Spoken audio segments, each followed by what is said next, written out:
tu me olhasse nos olhos a sorrir, pronunciasse meu nome lá na praia.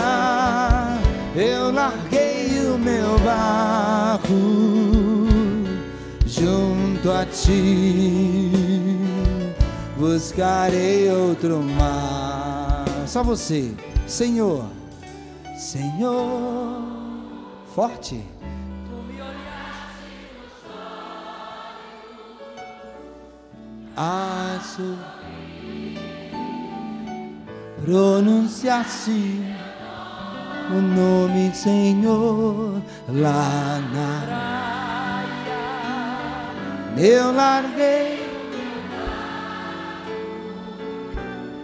junto a ti, buscarei outro mar.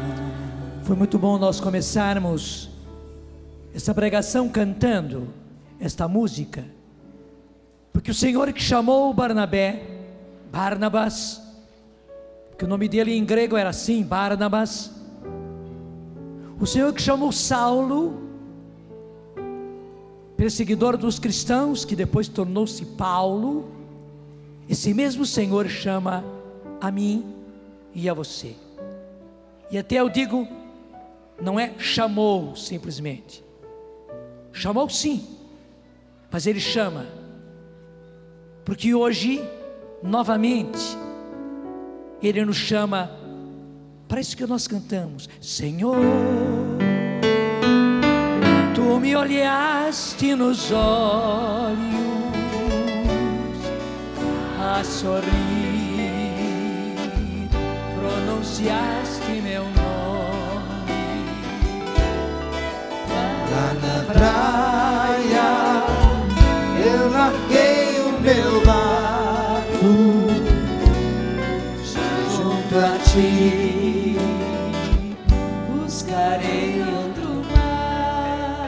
E Barnabé foi alguém que realmente deixou tudo, como diz, largou até mesmo o seu barco. Claro, ele não era pescador, mas largou tudo. Aquilo que nós vimos no Evangelho, que Jesus diz aos pregadores do Evangelho, aos evangelizadores, você escutou agora há pouco, não leveis nem ouro, nem prata, nem dinheiro nos vossos cintos, nem sacola para o caminho, nem duas túnicas, nem sandálias, nem bastão. Quer dizer, despojados, completamente despojados. Apenas acrescenta, porque o operário tem direito, o operário é digno do seu salário. Mas quando aqui fala de salário, não é salário de ganhar um ordenado, mas é em primeiro lugar o salário de ser sustentado, como logo em seguida vai dizer, que ele escolha uma boa casa, onde as pessoas sejam dignas. Não é a casa mais rica, não é a casa que tem maiores bens para oferecer maior conforto, não, mas a casa mais digna, e permaneçam lá. Inclusive não fique indo de casa em casa, porque daí cada um quer fazer o bom ou melhor, mas pelo contrário, cheguem naquela casa e fiquem, e façam daquela casa o apoio. Até vai dizer num outro evangelho, comendo e bebendo aquilo que colocarem à mesa. Portanto, total despojamento.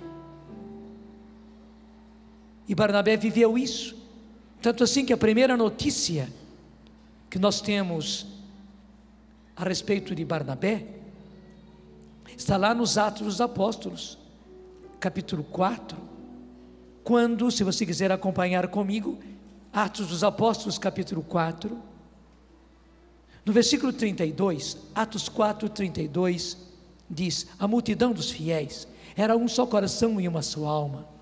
Ninguém dizia que eram suas as coisas que possuíam.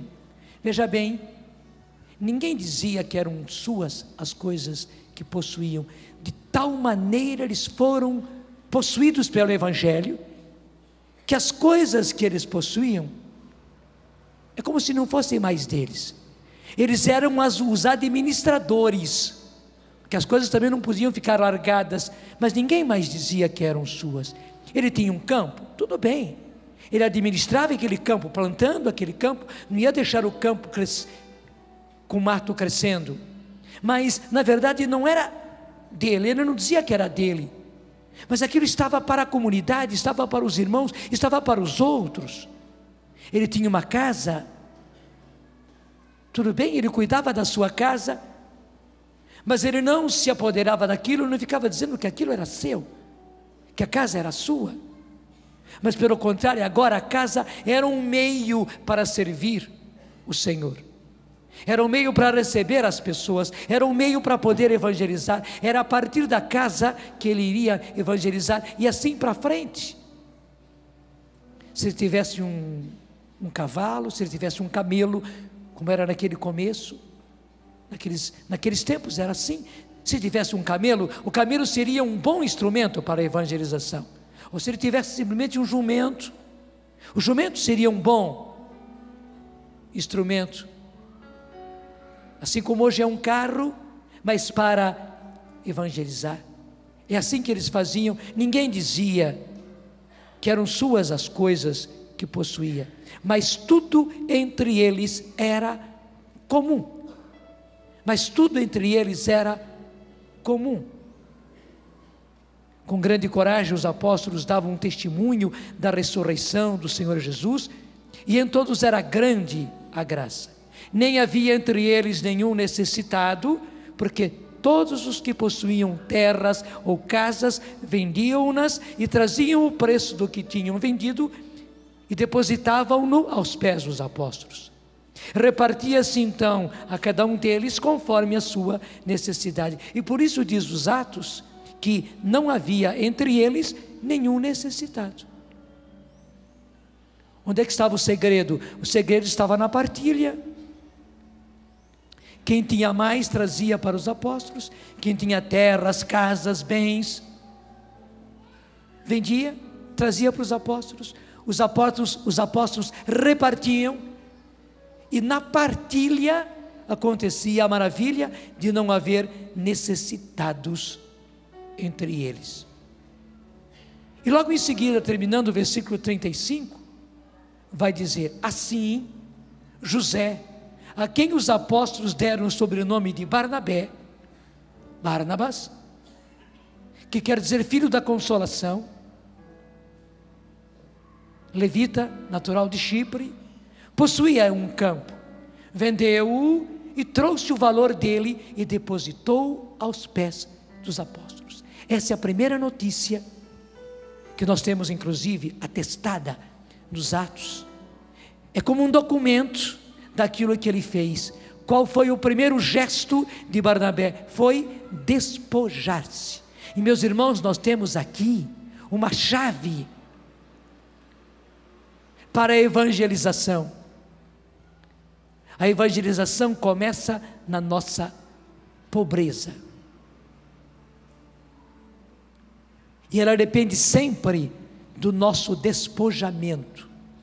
Eu falo isso a vocês, e falo isso a todos os meus filhos, porque senão daqui a pouco a gente perde a força de evangelização, porque a gente é sufocado pelos bens que possui. Verdade. Eu não estou aqui falando nada de mal de quem tem em abundância, mas eu estou dizendo uma lei do Evangelho,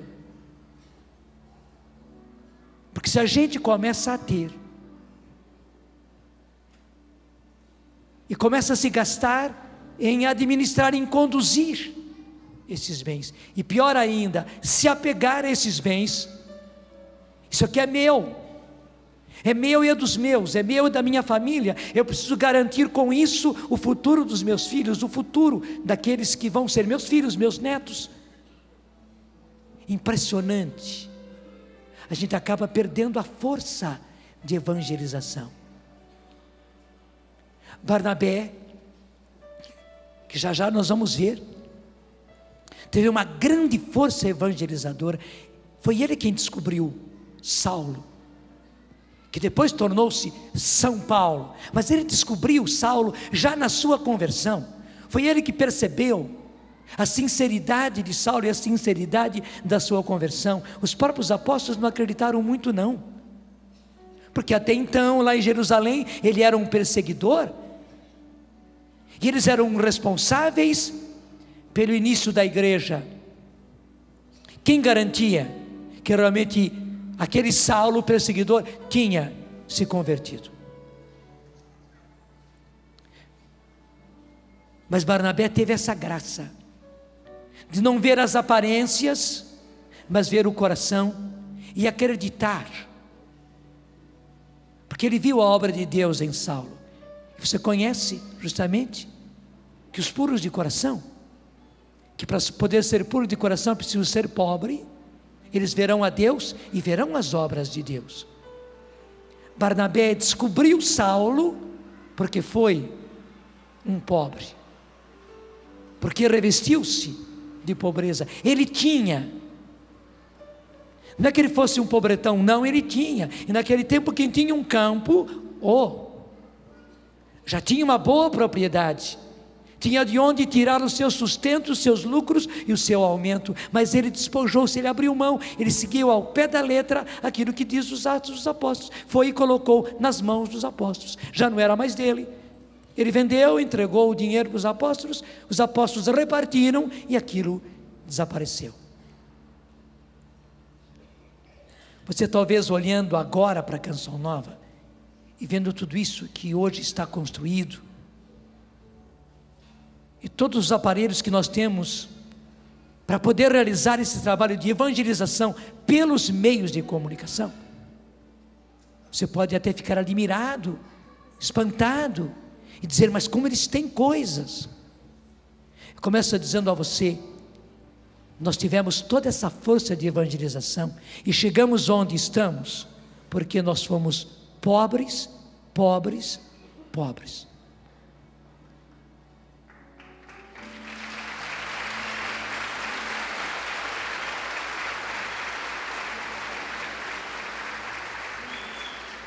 Naquele livro, Canção Nova, uma obra de Deus, nossa história, carisma e missão, lá eu conto assim, embora rapidamente, mas eu vou contando tudo que nós vivemos. E veja, a nossa força de evangelização nasceu dali, porque nós éramos pobres, gente. Deus foi multiplicando, impressionante. Para quem não tem, Deus multiplica o pouquinho que tem. Mas aquele que muito tem e se agarra àquilo que tem, coitado, fica só com aquilo que tem. Se você tem para si e guarda para si, e até eu digo, só nega para si, porque em vez de colocar a serviço do Evangelho, a serviço dos outros, você guarda para si, você está sonegando.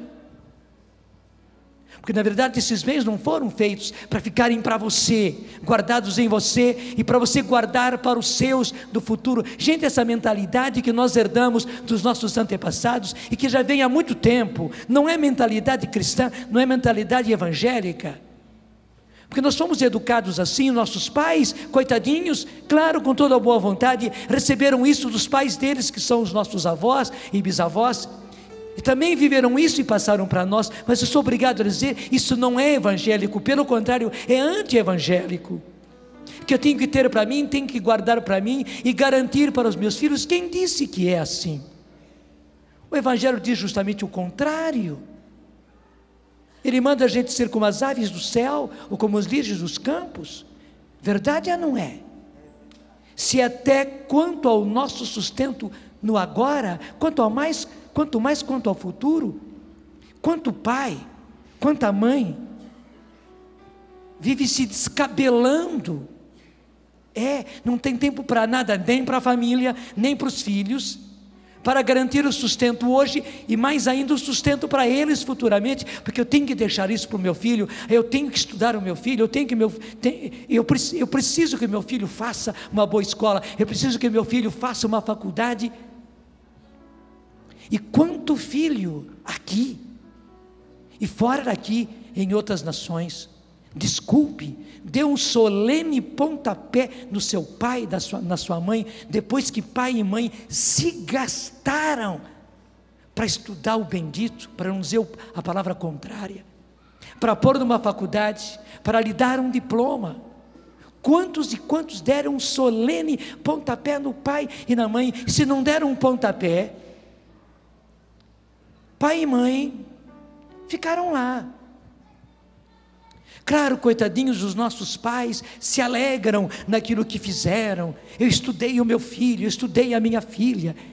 Ele hoje é doutor, hoje ele fez isso, fez aquilo, tem esse diploma, aquele diploma. Ele hoje tem uma profissão. Eu sei que os nossos pais se alegram, se realizam nisso. Mas os benditos que foram formados, os benditos que hoje têm uma profissão, os benditos que hoje têm título de professor, de doutor, muitíssimos deles pouco ligam para os seus pais. Verdade ou não é? Quanto o pai deu um duro, e desculpe, recebeu aquele pontapé naquele lugar do seu filho e da sua filha. Não estou condenando, estou dizendo que essa mentalidade, ela não é evangélica. O Evangelho não nos mostra isso. Pelo contrário, o Evangelho mostra que aqueles que não têm, mas usam daquilo que têm, partilhando, repartindo, colocando a serviço. Gente, aquilo que nós tínhamos que era pouquíssimo, quase nada, nós punhamos totalmente a serviço. Caixa de som que a gente tinha, os instrumentos que a gente tinha, começamos com um violão, simplesmente violão. Você acha que nós tínhamos todos esses instrumentos de última geração? E esses músicos, e essa aparelhagem de som? Claro que não. Eu me lembro quando compramos a primeira aparelhagem, porque justamente num dia de louvor, falhou a aparelhagem que nós tínhamos já combinado. As pessoas que se comprometeram a nos emprestar, sumiram, e nós fomos para um louvor. Havia gente como estamos aqui no Rincão, e nós sem som. Até o Edmarzinho, aqui de Cachoeira Paulista, já contei isso mais de uma vez, filho do Edmar e da Ana Maria, da nossa comunidade. Graças a Deus ele foi para o dia do louvor com uma caixinha, aquelas antigas caixinhas Giannini, de 50 watts apenas. O que é 50 watts, meu Deus? Nem essa caixa que aqui na minha frente tem muito mais do que 50 watts. Essas caixinhas que estão na minha frente, imagina essas enormes caixas aqui. E nós tivemos que fazer um dia de louvor apenas com uma caixa de som. E como ela só tinha uma entrada, ou eu falava com o microfone, ou tocava com o violão. Então fazíamos assim, para o povo poder cantar. Na hora de cantar, punha o plug na entrada do violão, e o Demarzinho tocava o violão, e a gente no peito, puxava o povo, e o povo cantava, graças a Deus. Depois, na hora da oração, na hora da pregação, tirava o plug do violão, punha no microfone, e daí eu falei. O dia do louvor foi todinho assim. Ele foi como aquele menino que colocou à disposição de Jesus os 5 pães e os 2 peixes, porque era só aquilo que a gente tinha, mas colocamos a serviço. E hoje você vendo tudo isso, você pode se admirar e até achar que nós somos ricos. Veja, no dia que nós pessoalmente formos ricos, e os meus filhos saibam disso, nós vamos perder a força de evangelização. Por isso nós não queremos ser pessoalmente ricos, não queremos. Se hoje, porque o nosso trabalho é evangelizar pelos meios de comunicação, você acaba tendo que gastar nos meios. Mas a gente gasta nos meios, mas não guarda para si. Vocês se lembram que ontem aqui nesse palco, na Escola da Fé dada, aqui no Rincão, o professor Felipe contou, e eu estava vendo, fiz questão de ver toda a Escola da Fé ontem, até o finalzinho. Graças a Deus. Uma das minhas grandes alegrias é ter colaborado na formação do professor Felipe. Ele foi jovem como os nossos jovens. Eu tive a graça de prepará-los no namoro, ele e Maria Zila, no noivado, no casamento. Fiz o casamento deles. Batizei mais de um dos filhos do Felipe e da Maria Zila. Claro, ele correspondeu. É muito bom quando o discípulo supera o mestre, e é isso que eu quero que todos os meus filhos me superem, e de muito, mas é uma alegria ver o que Deus tem feito através do professor Felipe, que com razão todos chamam de professor. Felipe, ele é realmente um mestre. Vocês lembram que o professor Felipe dizia aqui, que isso é histórico, que pelas mãos de São Vicente de Paula, que se propôs, até ele inventou um nome, administrar a caridade, porque justamente ele administrava a caridade, e administrar a caridade não quer dizer que ele ficasse com ele, não, ao contrário, mas ele administrava para que rendesse mais. Se diz, com documentos, que passava continuamente mais dinheiro pelas mãos de Vicente de Paula do que pelo ministro das Finanças da França. Eu já sabia do fato, mas na hora que o professor Felipe disse, eu disse para o Senhor, eu quero ser como São Vicente de Paula, quero ser como ele, e pedi ao Senhor, agora estou dizendo em público, não para ter, porque graças a Deus, se eu morresse hoje, no meu atestado devia constar, não deixou bem nenhum, porque realmente, gente, eu não tenho bem nenhum para deixar para ninguém, nem para os meus irmãos, nem para os meus sobrinhos, para ninguém, não tenho. Mas veja o que Deus multiplicou. O segredo está aí. Assim como São Francisco fazia, e graças a Deus o Padre Roberto o segue muito de perto, de dar para Deus o melhor, os melhores paramentos, as melhores alfaias, os melhores cálices, as melhores patenas, os melhores ostensórios, porque é para o Senhor. E São Francisco, na sua pobreza, fazia isso. O Padre Roberto também faz, e a Canção Nova, claro, não faz como o Padre Roberto, mas faz, e faz questão de fazer,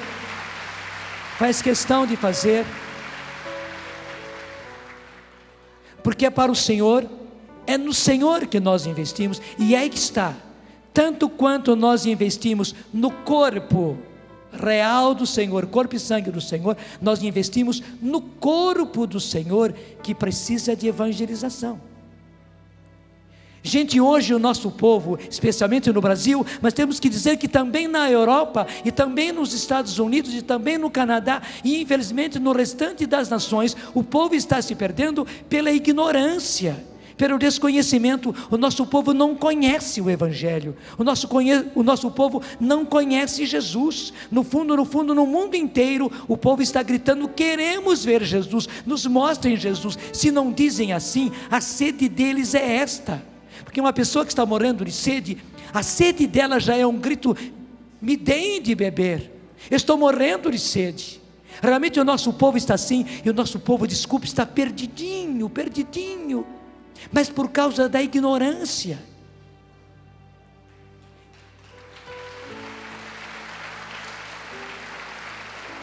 E assim como São Vicente de Paula administrou a caridade, eu quero, e disse para o Senhor que eu quero administrar a evangelização, e administrar bem a evangelização através dos meios de comunicação. Eu sei que Deus deu para mim, me colocou ao meu lado um grande administrador, que Deus foi formando e continua formando, que é o Eto, vocês conhecem muito bem. Deus foi formando o coração dele, e eu me alegro de ver o que Deus fez e o que Deus está fazendo com ele, porque eu sozinho não seria capaz, aliás, eu não seria capaz, e Deus vendo que eu não seria capaz, mas eu quero realmente fazer com que a gente administre a evangelização. Para quê? Para crescer, gente. O nosso povo está se perdendo, o nosso povo está se paganizando, e as desgraças estão acontecendo, os nossos filhos se perdendo na bebida, se perdendo nas drogas, se perdendo numa vida prostituída, os nossos casamentos estão caindo. Se não são os nossos, graças a Deus, os casamentos dos nossos irmãos, dos nossos primos, dos nossos filhos. Quanto pai, quanto a mãe que tem filho e filha casados, com famílias constituídas, e vendo a tristeza de estas famílias, de esses casamentos irem se separando e se destruindo. Mas tudo isso é por falta de evangelização, não resta dúvida, porque aliás, o nosso povo todas as noites, especialmente às noites, mas começa aí já pelas 5 horas da tarde, também durante o dia é assim, mas especialmente todas as noites, o nosso povo se senta diante da televisão para assistir aulas e aulas e aulas muito bem dadas de paganismo. Porque o que se passa ali, primeiro diretamente, e aquilo que se passa sutilmente nas tramas das novelas, das histórias todas, porque muita coisa não se diz diretamente, mas por aquilo que se mostra, pela trama do drama. O drama é assim, os ensinamentos vão passando, e como o nosso povo todas as noites, você começa a ver, pelos tais programas tipo policial, né, que as emissoras pegaram, e só mostram, desculpe, o podre da nossa sociedade, e parece que virou televisão urubu, e urubu que voa, e voa bem, né? E vai à caça de toda essa podridão da nossa sociedade. É verdade, só mostra o podre da nossa sociedade, e o povo está lá, ligado, vidrado diante do televisor. Mas gente, isso é escola de paganismo, é mostrar inclusive que o bom e o comum é isso, o mundo é isso. E todo aquele ímpeto que eles têm, pouca vergonha decai de lá e tal, é só história. E você sabe muito bem que é só história, só que infelizmente você engole tudo aquilo e gosta de engolir aquela baboseira, aquele veneno continuamente. E logo depois de servir aquela belíssima sobremesa, vem então a comida da novela. E você vê hoje, você vira os canais, os grandes canais seculares, todos eles partiram para a novela. E você conhece muito bem o drama e o enredo das novelas, com história de paganismo, pelas 6, pelas 7, pelas 8, pelas 9, e se perde muitas vezes pelas 10, pelas 10:30, e volta a outras escolas logo depois, de banalidades pagãs, e é claro que com isso o nosso povo vai se perdendo.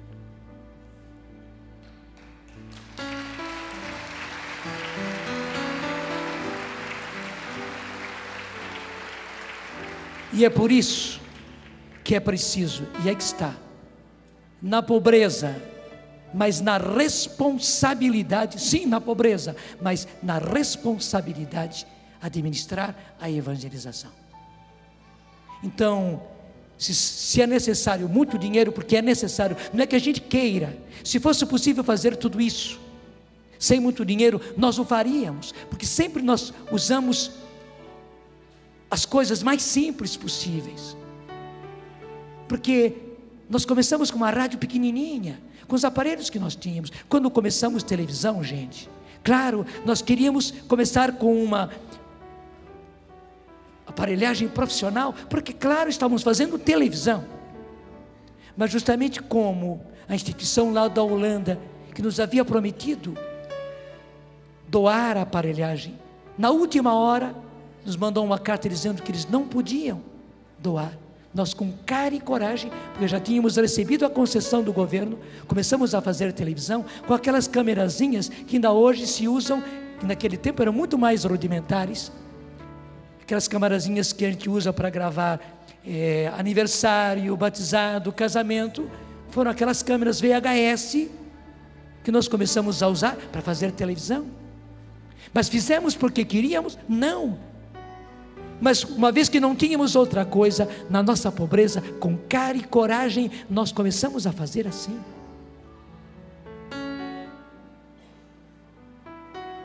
E daí você vê hoje como tudo isso foi crescendo. Mas esse crescimento é para quê? Para tentar receber vocês. Hoje vocês estão sentados aqui, não estão tão confortáveis, mas estão sentados. Viu ontem? Deu até dó, né? Acho que muitos de vocês não conseguiram se sentar ontem. E uma multidão de povo enchia tudo isso aqui, e por todos os lados, até lá na lanchonete, atrás dessa arquibancada, onde ninguém consegue ver, havia um povo imenso. Verdade ou não é? Vocês viram. Portanto, todo esforço que nós fazemos, nessas construções todas que vocês veem, gente, é um correr atrás, para poder receber as pessoas, porque no fundo para nós ficamos envergonhados de ter que receber vocês desse jeito. Mas uma vez que vocês vêm, nós precisamos correr atrás e continuamos a nos esforçar para que, administrando a evangelização, porque vocês possam receber e que mais gente possa receber. O Rincão está acontecendo por causa disso, e ele é um verdadeiro milagre. Graças a Deus que a inspiração do Eto foi ouro, e ouro é sempre um metal nobre. Sim, com o ouro bom e os restos de ouro que as pessoas foram doando, esse rincão está indo em frente, porque na verdade são histórias de vida, histórias pessoais, histórias de casamento, histórias de família, histórias dos nossos pais, dos nossos avós, que estão sendo investidas, e é por isso. Mas aí está, na nossa pobreza, Deus está multiplicando, porque nós imediatamente, você sabe muito bem disso, o Eto e com ele todos nós, somos transparentes, nós prestamos contas assim, de maneira transparente, continuamente, não é só no final do mês não, continuamente, nós estamos apresentando, e a percentagem é dada até nos reais e também nos centavos. Nós, graças a Deus, fazemos essa transparência, e Deus vai multiplicando, e você vê como Ele vai multiplicando, e vai trazendo cada vez mais gente para contribuir, que entende, que confia, e por isso entra conosco numa evangelização, e é que está, numa evangelização de corpo. E aí eu entro de cheio no que se segue, que foi a primeira leitura de hoje. Lá em Antioquia, os primeiros cristãos que foram perseguidos em Jerusalém, e foi uma perseguição tão terrível, que diz os Atos dos Apóstolos, que eles não conseguiram ficar em Jerusalém. Veja bem, era tão forte a perseguição, a ponto de ir matando, porque o que Saulo fazia era isso, entrar pelas casas, não é somente pelas estradas, pelas ruas, não, entrar pelas casas, diz os Atos dos Apóstolos, e arrancar as pessoas de dentro de casa, para levá-las ao julgamento, para que elas fossem condenadas e fossem mortas muitas vezes a pedrada, como aconteceu com Estevão, e Saulo participou daquele apedrejamento. Ele não pôde tirar pedras, mas porque ele era jovem ainda nesse tempo, mas segurou os mantos dos outros. Era isso que ele fazia, era uma coisa terrível, que diz os Atos dos Apóstolos, eles não conseguiram ficar em Jerusalém, só os apóstolos, heroicamente, e eu posso dizer, pela graça do apostolado, ficaram em Jerusalém.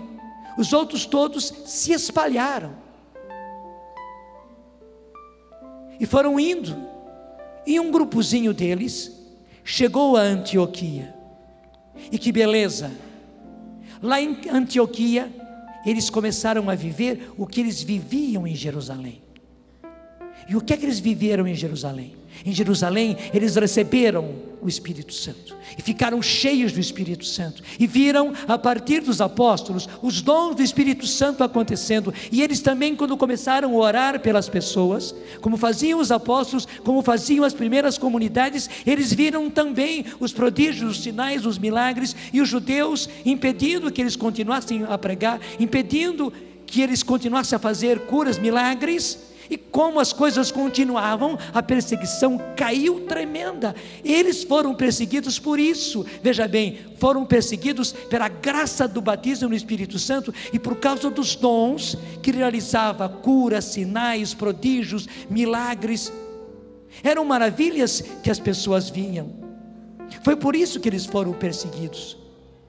Mas quando chegaram nos lugares para onde foram, como Filipe, que foi para Samaria, onde os samaritanos eram inimigos dos judeus, os que foram para Antioquia encontraram um lugar pagão, porque Antioquia não é mais a terra de Israel, já entra no território dos gregos, e foi gregos, portanto pagãos, que eles encontraram lá. Mas o que eles viveram no meio dos pagãos? O que eles receberam. E as pessoas vendo as maravilhas, vendo as curas, preste bem atenção, vendo os milagres, vendo as palavras de profecia, vendo a vida deles, vendo como eles se amavam, até eles diziam: vejam como eles se amam. Viram a unção neles, tanto assim que começaram a chamá-los de cristãos. Hoje para nós falar em cristão é uma coisa muito comum, mas naquele tempo, gente, o que queria dizer cristão? Aí eu já expliquei muitas vezes, mas hoje eu preciso reexplicar. No grego, no latim e no hebraico, existe a palavra ungido, o nosso ungido, que no latim é ungido, que no grego é Christos, e que no hebraico é Messias. Jesus é chamado o Messias, e ele é o Messias esperado, porque ele era ungido, o fortemente ungido do Pai. Em outras palavras, ele era o carismático, que recebeu os dons todos do Espírito e os colocava em ação. Portanto, ele era o ungido. E essa unção começou lá no batismo de João, quando Jesus saiu da água e ficou repleto do Espírito Santo, como narram os evangelhos. Em grego é Christos, é por isso que Jesus é chamado o Cristo, mas Cristo e Messias, na verdade, é o mesmo conceito. Eu diria, é a mesma palavra, só que uma no hebraico e outra no grego. E no latim era ungido, que deu unção, de ungere, que deu ungido. Então os primeiros cristãos foram chamados de os ungidos, os cristãos, os messiânicos, assim como muita gente hoje nos chama até com desprezo, os carismáticos. Era assim que eles eram chamados, os ungidos, os messiânicos. Esses carismáticos, era assim que eles eram chamados. Agora, o povo os chamava com muito respeito, porque via as obras de Deus na unção que eles tinham. Foi isso que eles fizeram lá em Antioquia. Quando os apóstolos ficaram sabendo, eles mesmos ficaram espantados. Mas será possível?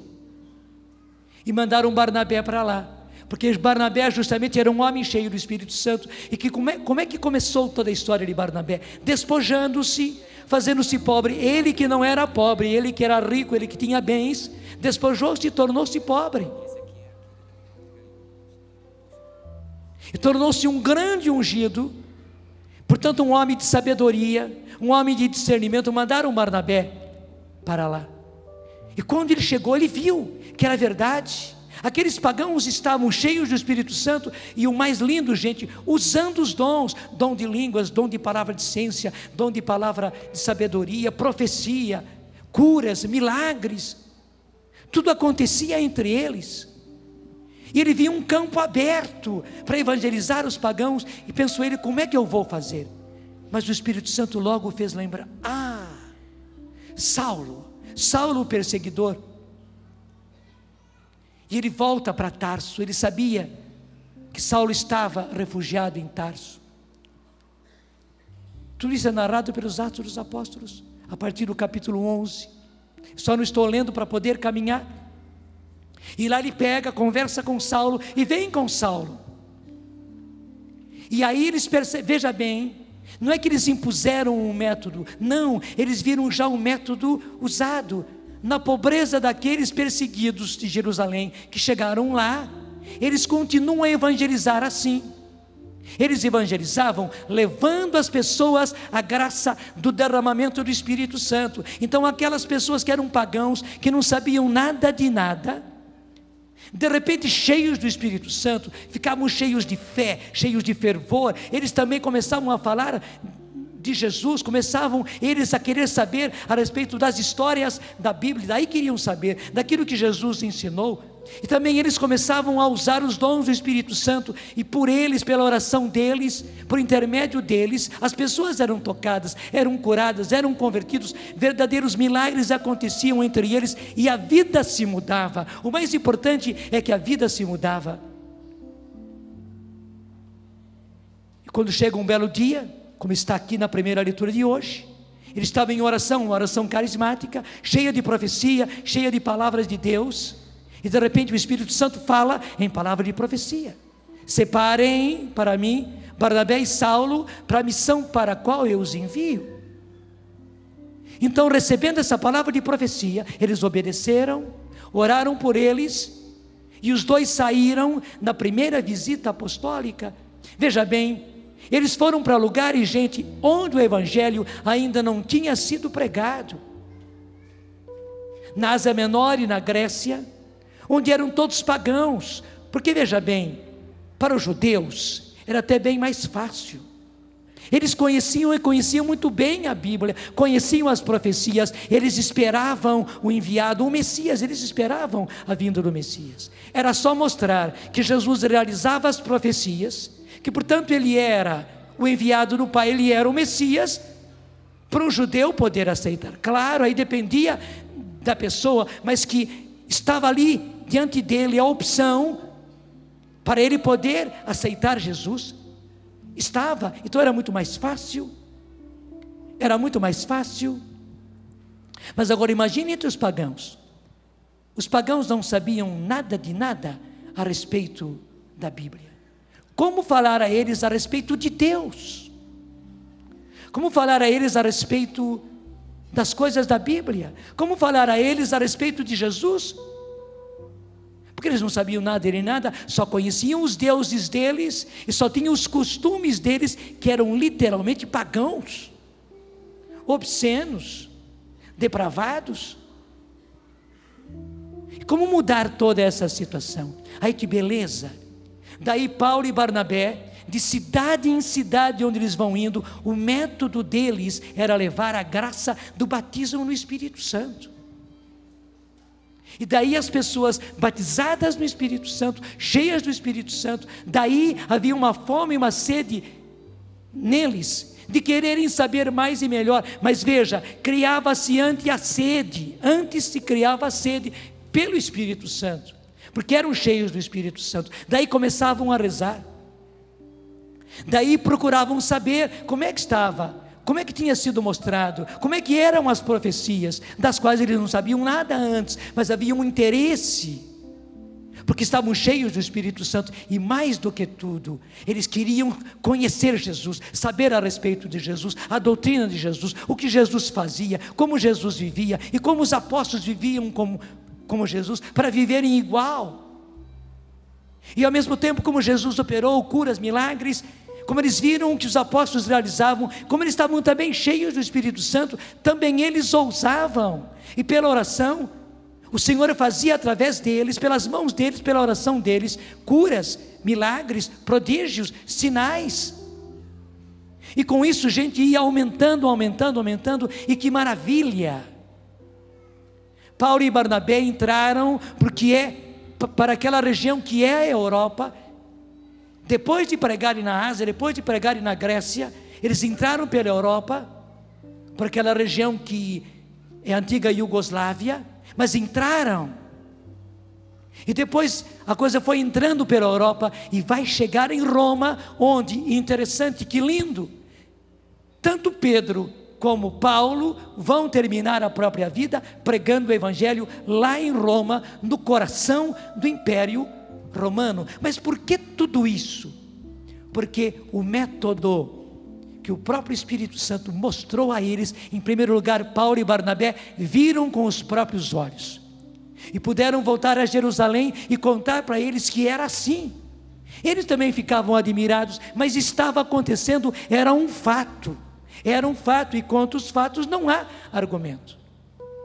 Tanto assim, que muitos que foram se convertendo, mas eram judeus, estranharam demais, e não aceitavam isso. Pelo contrário,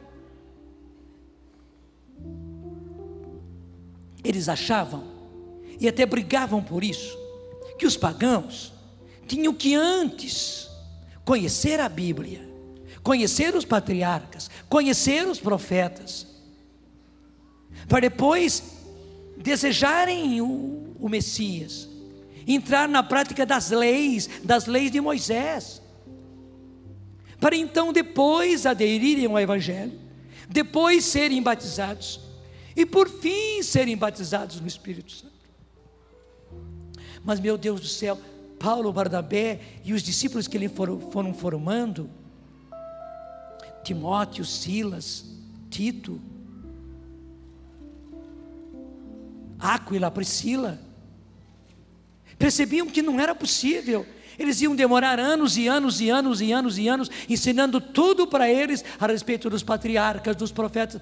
Veja o tamanho da Bíblia. E naquele tempo nem havia Bíblia para todos, né, como hoje existe para nós. Eram aqueles rolos de pergaminho que eles tinham, alguns que era tudo escrito à mão, no fundo pintados ali, naqueles pergaminhos.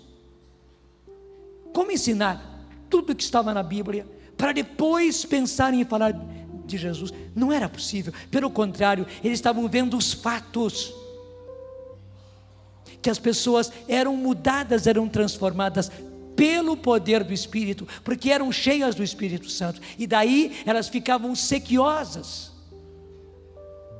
e daí iam buscar conhecer mais, tanto do Evangelho que Jesus trouxe, como também daquilo tudo que os judeus já tinham passado, mas tudo isso no poder do Espírito, com a sabedoria do Espírito. Tanto assim, que a coisa foi tão feia, havia tanta diferença, e havia tanta discussão, que isso provocou o primeiro concílio de Jerusalém. Os apóstolos foram obrigados a reunir a igreja primitiva em concílio. Foi o primeiro concílio da igreja, para resolver essa questão. E na verdade os que vieram do judaísmo estavam aguerridos, e não aceitavam aquilo que Paulo e Barnabé e os seus discípulos estavam fazendo. Para eles era uma banalização. Eles saíram por lá no meio dos pagãos e levaram o batismo no Espírito, e os pagãos começarem a orar, e os pagãos começarem a pregar, e os pagãos começarem a fazer curas e milagres. Era um abuso. Como é que se prova que realmente eles estavam convertidos e tinham a vida mudada, se nem seguir as leis de Moisés eles seguiam? A coisa estava tremenda, gente, e a discussão no concílio de Jerusalém foi tremenda, não foi fácil.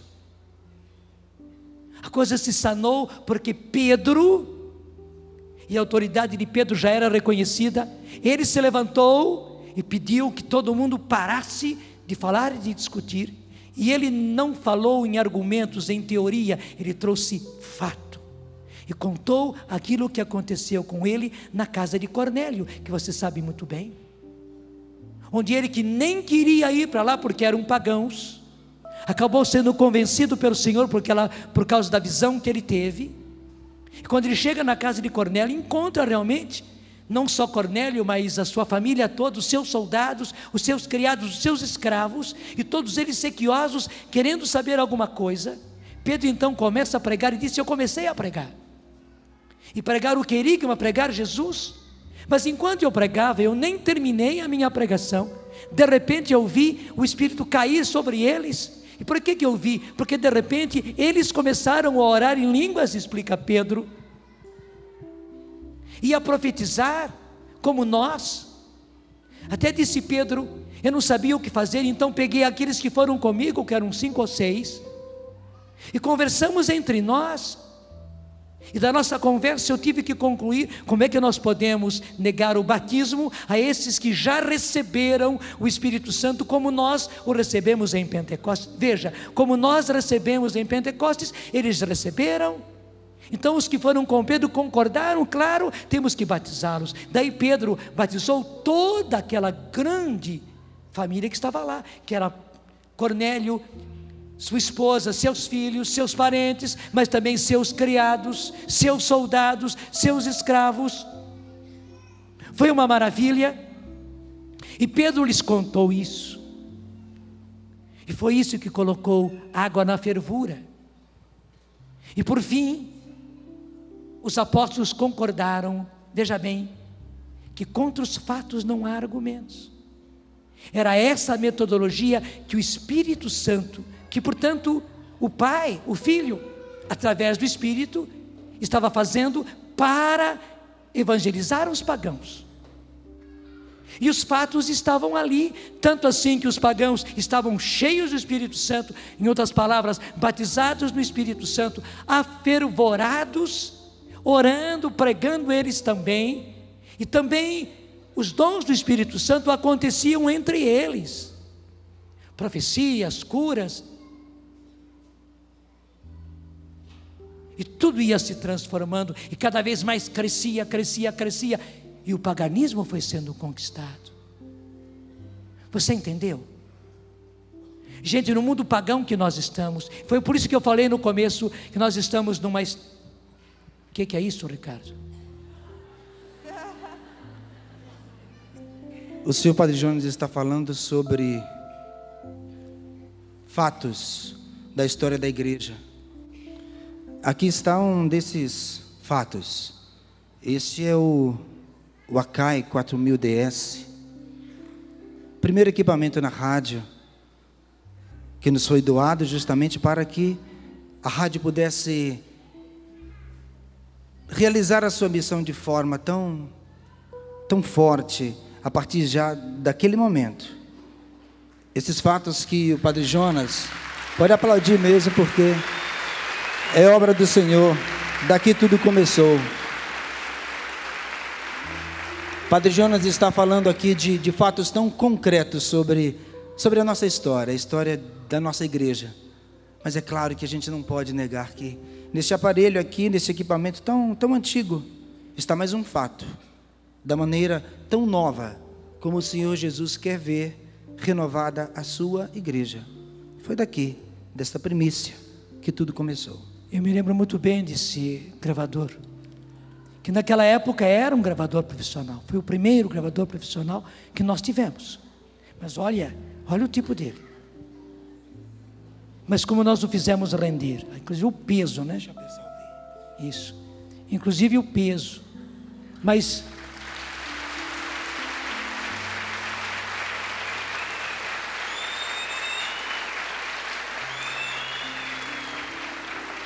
ele está tão velhinho assim, tão surrado assim, porque nós gastamos esse aparelho até o fim. Até o fim. Porque interessante, na Canção Nova, isso é um fato. Enquanto você não usa, não esgota, não tira toda a água de pedra de cada uma das coisas que Ele nos dá, Ele não dá uma outra. Você pode talvez se admirar das construções, dos carros, dos aparelhos, das parabólicas, mas saiba que o Senhor não dá o melhor, o Senhor não dá um para frente, sem que a gente retire tudo do que foi o que Ele nos deu antes. Estava dizendo a você que os apóstolos perceberam que esse era o método de Deus, era o método do Espírito, pelo qual o Pai e o Filho estavam agindo. Eu começava a dizer que, gente, nesse mundo pagão que nós estamos aqui na América, mas também na Europa, e o Papa João Paulo II é obrigado a deplorar a situação de paganização da Europa, que inclusive começa a negar e insiste em negar as suas raízes cristãs. o que é um absurdo histórico, mas eles fazem questão de negar e não colocar nada da origem, das suas origens cristãs, como se isso fosse uma vergonha, como se isso não existisse, porque eles é que são realmente os sem vergonha, que não tem nenhuma moral de negar as origens cristãs. Mas o pior é o seguinte, que nós vemos tanto a Europa como a América, América do Norte, a América Central, a nossa América do Sul, gente paganizados, e eu repito, o povo não tem culpa, porque o povo se perde na ignorância, e esse povo que todas as noites recebe lições de paganismo, escola de paganismo, recebe, e eu já mostrei isso para vocês, não vou repetir tudo o que eu estava falando. O único jeito de mudar esta situação é através do método que Deus usou, que Barnabé constatou com os próprios olhos, depois foi buscar correndo Saulo, trouxe Saulo, Saulo viu também, e aí ele começou a se tornar de pouquinho aos pouquinhos, foi se tornando São Paulo. Eles constataram que esse era o método de Deus, então eles começaram a usar esse método. E como aconteceu de o Espírito Santo falar a eles, selecionar entre eles Paulo e Barnabé e enviá-los em viagem por aqueles lugares. Naquele tempo não havia rádio, não havia televisão, não havia fitas, não havia discos, não havia CDs. Era preciso ir a pé, atravessando aqueles mares de navio e depois fazer tudo a pé, no máximo no lombo de um animal. E eles foram, e se eles conseguiram evangelizar em tantos lugares, Paulo, Barnabé e depois Silas, Timóteo, etc., não ficavam muito tempo lá em Corinto. Eles ficaram 1 ano e meio, um ano e 6 meses, era o máximo que eles ficavam no lugar. Não ficavam 3 anos, não ficavam 5 anos, não ficavam 10 anos, gente, não ficavam 500 anos, como nós aqui no Brasil, de evangelização, não. Mas por que eles conseguiram tanto em tão pouco tempo? Porque seguiam o método de Deus, que era levar as pessoas ao batismo no Espírito Santo. E é isso que eu quero dizer: para evangelizar o mundo paganizado de hoje, e o mundo que recebe continuamente escola e lições de paganismo, o único método capaz de mudar essa situação e mudar a face da nossa igreja e mudar a face da terra é o método de Deus, graças a Deus usado por Barnabé e por Saulo, que nós festejamos hoje.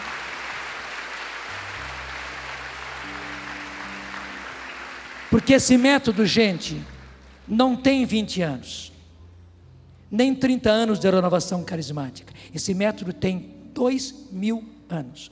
Foi o método que Paulo viu, que Barnabé viu e que eles usaram. Esse é o método que funciona no mundo pagão e paganizado, que vive tendo escolas e dando escolas de paganismo hoje. É preciso que nós digamos ao Senhor: Senhor, eu quero ser pobre, porque na verdade, Senhor, não são os meus bens materiais que vão me fazer rico, porque na verdade, Senhor,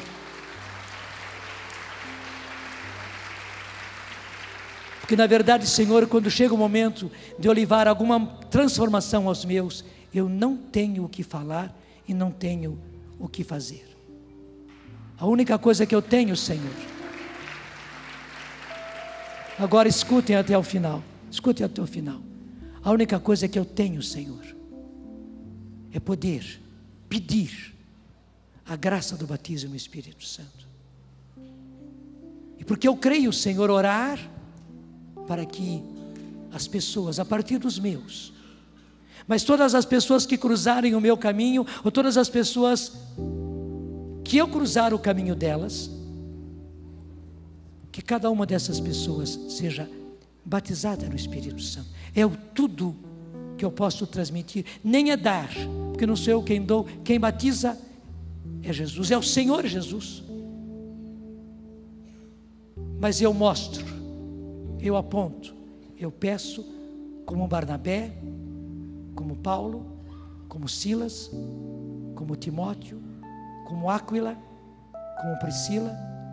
E eu quero, Senhor, E para isso, Senhor, enche-me do Espírito Santo. E já nessa noite, Senhor, que começa, enche-me do Espírito Santo, Senhor, para que verdadeiramente eu possa, cheio do Espírito Santo, ter a ousadia, a parresia do Espírito Santo, Senhor, para levar esta graça, a graça do batismo no Espírito Santo e a graça do uso dos dons, porque quando é dado o Espírito, é dado também, são dados também todos os dons, Senhor. Sim, que eu possa ter essa ousadia, Senhor, de pedir e ver que os meus irmãos recebem o batismo no Espírito Santo, que os meus irmãos recebem os dons do Espírito Santo e que os meus irmãos começam a usar os dons do Espírito Santo, para que aconteça aquilo que a oração diz: enviai o vosso Espírito e tudo será criado e renovareis a face da terra. Renova, Senhor, vai pedindo comigo, vai ficando em pé e vai pedindo: renova, Senhor, renova a face da terra.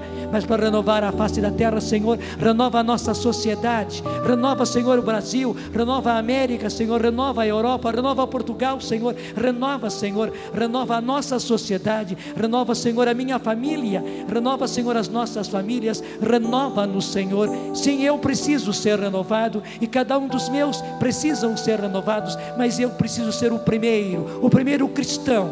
E hoje entendi, Senhor, que cristão quer dizer ungido, que cristão quer dizer messiânico. E hoje entendi, Senhor, que cristão quer dizer carismático, como Barnabé e Saulo viram, e como lá em Antioquia deram esse nome aos primeiros fiéis. Sim, eles foram chamados ungidos, eles foram chamados cristãos, eles foram chamados messiânicos. Eu quero ser, Senhor, sim, eu quero ser e usar a unção que eu recebi de graça. Eu preciso dar de graça, Senhor. Não há outra maneira para evangelizar o mundo moderno, esse mundo pagão e esse mundo paganizante, Senhor. E eu quero dar a minha contribuição, Senhor. Eu quero me unir com os meus irmãos, Senhor. Eu quero administrar a evangelização, Senhor. Eu busco os meios, Senhor, na pobreza, mas eu uso os meios, eu busco os meios, quero administrar os meios, Senhor, para que isso se alastre e que esse fogo do Espírito Santo, Senhor, chegue até os confins da terra. Senhor, eu entrego hoje mais uma vez a canção nova, eu entrego hoje, Senhor, mais uma vez esse solo, para que além de ser um solo eucarístico, um terreno eucarístico, ele seja um terreno onde possas derramar o Espírito Santo da maneira que quiseres. Se quiseres derramar aqui o Espírito Santo mais do que em qualquer outra parte da terra, derrama, Senhor, mas o meu desejo é que isso chegue até os confins da terra. Se partir daqui, tudo bem, se não partir daqui, não é necessário, mas que se alastre, Senhor, por toda a face da terra. Eu dou a minha pobreza, Senhor. Esses terrenos não são meus, essas construções não são minhas, esses aparelhos não são meus, essas concessões, essas transmissoras não são minhas, esses satélites não são meus, Senhor. Nada disso é meu, nada disso nos pertence, Senhor. Tudo isso são meios para serem usados e tudo isso é seu, Senhor, está à tua disposição. Nós estamos apenas com a responsabilidade de administrar e administrar bem isso, Senhor, para que a evangelização vá, para que a evangelização aconteça e que assim, Senhor, o teu Espírito Santo se espalhe como fogo por toda a face da terra. Então enviai o vosso Espírito e tudo será criado, recriado, transformado e renovareis a face da terra. Agora solta a sua linguagem, na linguagem dos anjos, porque chega um momento que nós não temos mais palavras, mas então o Espírito ora em nós e o mundo também precisa ver, a igreja precisa ver que há uma outra maneira de orar autêntica, que Barnabé viu lá em Antioquia, e a partir do dom de línguas vieram todos os outros dons, que conquistou e cativou os pagãos e transformou os pagãos e fez igreja, e fez ungidos, e fez messiânicos, e fez cristãos. Sim, nosso Senhor e nosso Deus. É preciso que a tua própria igreja veja a preciosidade do dom de língua, Senhor, que não é uma tolice, pelo contrário, é a chave que dá na partida, Senhor, para que toda a unção aconteça. E assim, pela maravilha do teu Espírito, se renove a face da terra, de pessoa em pessoa, cheia do Espírito Santo, cheia dos dons do Espírito Santo, usadas pelo Espírito Santo, transformadas e transformados, fazendo famílias transformadas, sociedade transformada, estados transformados, países transformados. nações transformadas, mundo transformado, humanidade transformada até os confins da terra, Senhor. Eis-nos aqui, ó nosso Deus, ousando orar na linguagem dos anjos, ousando orar na linguagem do Espírito, Senhor, para que o mundo veja, para que o mundo creia, para que nós sejamos os primeiros transformados e assim se renove todas as coisas. Eis que eu faço novas todas as coisas. Nós cremos, Senhor, que o mundo novo será obra, será fruto de homens novos, e nós queremos homens e mulheres novos, Senhor, mas a única maneira de fazê-los novos é pelo Teu Espírito. Hoje é pelos dons do Teu Espírito, Senhor. Hoje precisamos voltar ao método que usavas na igreja primitiva, e que Barnabé viu, que Paulo viu, que os seus discípulos viram e usaram, Senhor. Primeiro aconteceu com eles e depois eles usaram. Isso se espalhou para o mundo conhecido da época, Senhor. É preciso que o mundo conheça, e é preciso que a igreja leve, Senhor, até aos confins da terra, essa realidade e essa transformação. Enviai o vosso Espírito e tudo será criado, e renovareis a face da terra. Agora eu quero ouvir você. Solta a sua voz, solta a sua voz.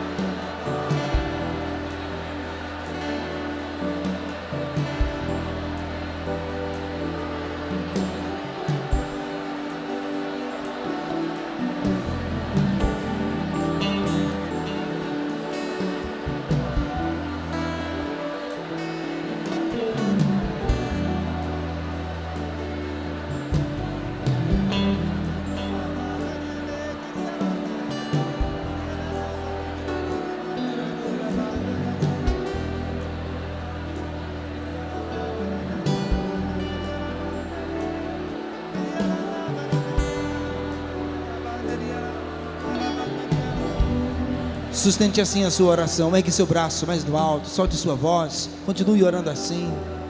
Isso, somos um povo que aprende a rezar assim, repletos do Espírito Santo. Esse exercício de entrega, de abandono, de uma nova unção que cada um de nós recebe e cada um de nós participa, assim como você está fazendo, braços erguidos, solte sua voz. Somos mergulhados assim, nesta nova graça, a nova evangelização pela efusão do Espírito Santo, no qual você agora é, no nome de nosso Senhor Jesus Cristo, mergulhado. Receba, meu irmão, receba, minha irmã, no nome de nosso Senhor Jesus Cristo, o Espírito Santo. Seja mergulhado agora nas águas profundas do Espírito Santo, com Ele recebendo seus dons, seus frutos e a vida nova em Cristo Jesus. Batiza-me, Senhor, no Teu Espírito, e minha alma reviverá. Batiza-me, Senhor, no Teu Espírito. Batiza-me, Senhor, no Teu Espírito, e minha alma reviverá. Para te adorar, para te adorar, para te louvar. Batiza-me, batiza-me, Senhor Jesus, para te adorar, para te louvar. Batiza-me, batiza-me, Senhor Jesus. Mais uma vez, só você. Batiza-me forte. Batiza-me, Senhor, e minha alma reviverá.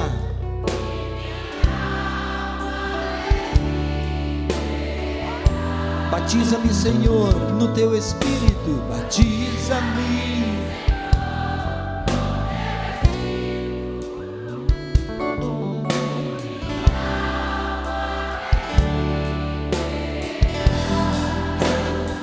Braços erguidos. para te adorar, para te louvar. Batiza-me, Senhor, para te adorar, para te adorar, para te louvar. Batiza-me, batiza-me, Senhor Jesus. Braços erguidos e solte a sua voz. Solte a sua voz. Isso. Batiza-nos assim, Senhor, em tua graça, e toma-nos para ti.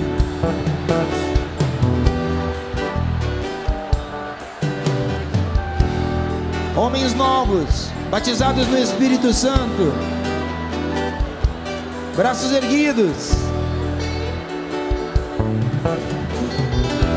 Novas mulheres, cheias do Espírito Santo, braços erguidos, de pé, orando na força e do poder de nosso Senhor Jesus Cristo. Bendito sejais, Senhor, te bendizemos.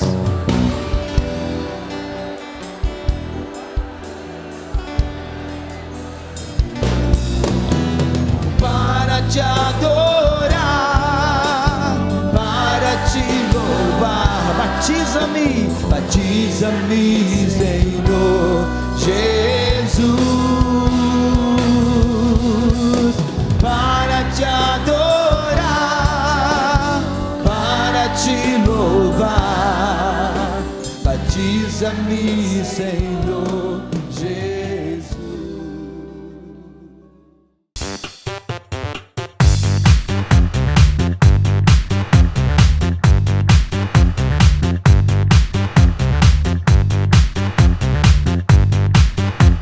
CançãoNovaPlay.com. Assine já!